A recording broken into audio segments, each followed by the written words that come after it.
आज हम आपको कुछ ऐसे योगासन बताते हैं जो न केवल आपके शरीर की फिजिकल स्ट्रेंथ बढ़ाते हैं बल्कि मेंटल स्ट्रेंथ को भी 2 गुना कर देते हैं। नंबर 10 चाइल्ड्स पोज बाल आसन। बाल आसन का नाम सुनकर इसे बच्चों का आसन मत समझ लीजिएगा, क्योंकि योग से जुड़ने वाले नए लोग इसी आसन से अपनी शुरुआत करते हैं। खास तौर पर पीठ दर्द और मांसपेशियों में दर्द से परेशान लोग इस आसन को ट्राई करते हैं। इससे शरीर में फ्लेक्सिबिलिटी तो आती ही है, साथ ही दिमाग को भी इधर उधर की भागदौड़ से शांति मिलती है। गुस्से पर काबू पाने और पीरियड पेन को कम करने के लिए भी बाल आसन का सहारा लिया जाता है। इस आसन को करने के लिए वज्रासन की मुद्रा में बैठकर सिर को बच्चे की तरह जमीन से लगाते हैं और पेट को जांघों पर रखते हैं। हाथ को आगे की तरफ स्ट्रेच करते हुए 15 से 20 सेकंड तक इसी पोजीशन में रहने के बाद रिलैक्स हो जाते हैं। ध्यान रहे कि अगर आप डायरिया जैसी परेशानी से गुजर रहे हैं तो इस आसन से परहेज करें। साथ ही प्रेग्नेंट वुमेन भी इस आसन से दूर रहे। Number 9 downward facing dog pose अधोमुख श्वानासन। योग की शुरुआत आसनों में अधोमुख श्वासन का जरूरी महत्व है। यह आसन सूर्य नमस्कार का ही जरूरी हिस्सा है। इसे करने से शरीर से जुड़ी कई दिक्कतें तो सॉल्व होती ही है, साथ ही माइंड में पॉजिटिविटी भी आती है। इस आसन को करने का जरूरी उद्देश्य बैक को मजबूत रखना और शरीर की फ्लेक्सिबिलिटी को बढ़ाना होता है। स्पाइन पर पड़ने वाला प्रेशर भी इस आसन से कम होता है। इसे करने के लिए आपको जमीन पर सीधे खड़े होकर अपनी अपर बॉडी को नीचे की तरफ झुकाना होता है और दोनों हिस्सों को स्ट्रेच करना पड़ता है। ऐसा करते हुए आपके हाथ पैर बिल्कुल सीधे होने चाहिए।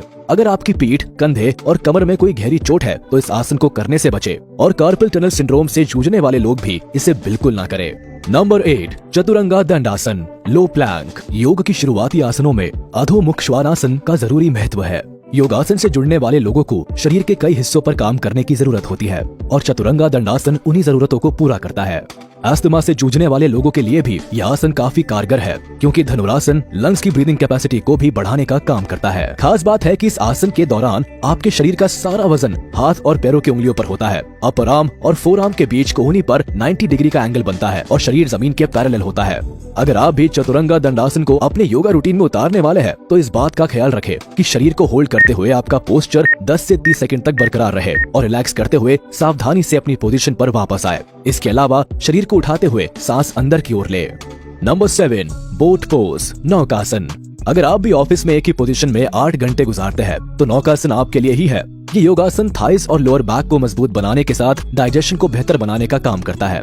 साथ ही साथ ये किडनीज को भी स्टिमुलेट करता है और दिमाग को स्ट्रेस से छुटकारा दिलाता है। एब्स, बाइसेप्स, ट्राइसेप्स और लोअर बैक की मजबूती के लिए ये आसन एक परफेक्ट चॉइस है। इसे करते हुए शरीर को नाव की आकृति में बेंड करना पड़ता है। नौकासन में धड़ से लेकर हिप्स और पैरों की उंगलियां तक स्ट्रेच होती है। शरीर का सारा भार कोर एरिया में केंद्रित होता है। अगर आप बिगनर है तो धीरे धीरे इसकी प्रैक्टिस करें और अपने शरीर पर ज्यादा प्रेशर न डालें। Number 6 corps pose shavasana. Shavasana को कई लोग आलस से जोड़कर भी देखते हैं, लेकिन इस आसन के फायदे चमत्कारी है। यह आपके शरीर के फिजिकल और मेंटल प्रेशर को कम करने की कोशिश करता है। साथ ही साथ बॉडी को मेडिटेशन की स्थिति में ले जाता है। ऑफिस से लेकर रिलेशनशिप तक के सारे स्ट्रेस इस एक आसन से कम हो जाते हैं। साथ ही आपकी मेमोरी और फोकसिंग पावर में भी सुधार दिखाई देता है। रिसर्च बताती है कि डायबिटीज मैनेजमेंट के लिए भी शवासन काफी इफेक्टिव है। इसे करने के लिए बस शरीर को रिलैक्सिंग पोजीशन में ले जाकर ब्रीदिंग पर फोकस करना चाहिए और बस कुछ ही देर में आप रिफ्रेश फील करने लगेंगे। नंबर 5 वॉरियर पोज वीरभद्र आसन।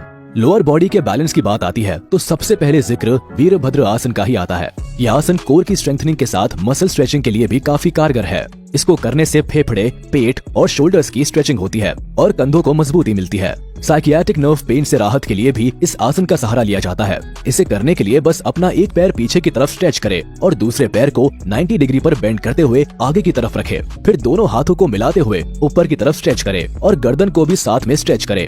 8 से 10 सेकंड्स तक होल्ड करने के बाद आप अपनी पोजीशन पर वापस आए और लगातार इस प्रोसेस को दोहराएं। अगर आपको हाई बीपी की शिकायत है तो इस आसन को अपनी योगा एक्सरसाइज का हिस्सा ना बनाएं।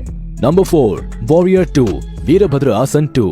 योगा प्रैक्टिसेस के सबसे जरूरी आसनों में से एक वीरभद्र आसन 2 भी है। वो कहते हैं ना कि ज्यादातर बीमारियां पेट से शुरू होती है और इंडाइजेशन की समस्या कई लोगों में पाई जाती है।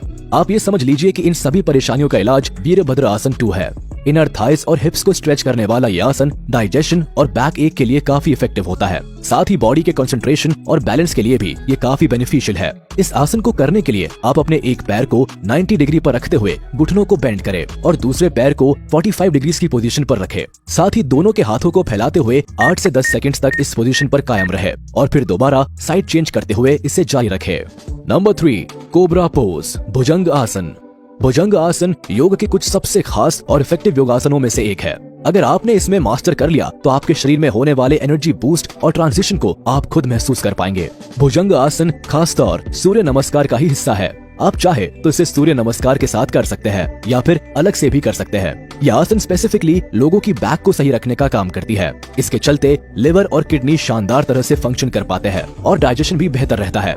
भुजंग आसन को करने के लिए आपको पेट के बल लेटकर हाथों को कंधों के पास रखना होता है और फिर सांस भरते हुए अपर बॉडी को ऊपर की तरफ ले जाना होता है। फिर कुछ सेकंड तक पोजीशंस बरकरार रखते हुए वापस शरीर को रिलैक्स करना पड़ता है। नंबर 2, ब्रिज पोज, सेतु बांध सर्वंगासन। टोन लोअर बॉडी के सपने देखने वालों के लिए सेतु बंद सर्वंगासन सबसे शानदार आसन है। ये केवल आपकी रीढ़ की हड्डी पर काम नहीं करता बल्कि बॉडी और माइंड के अलर्ट रहने की भी पावर को बढ़ाता है। इससे शरीर में ताजगी का एहसास बना रहता है और आपका ब्लड सर्कुलेशन पहले से बेहतर हो जाता है। इस आसन को करने के लिए सबसे पहले लेटकर पैरों को बेंड करते हुए ऊपर करना जरूरी है। फिर उसके बाद अपने पेट को ऊपर उठाकर स्ट्रेच करना पड़ता है। ध्यान रहे ऊपर जाते हुए सांस को अंदर की ओर लेना है और कुछ सेकंड्स बाद नीचे आते हुए सांस को बाहर की तरफ छोड़ना है। नंबर 1, बाव पोज, धनुरासन।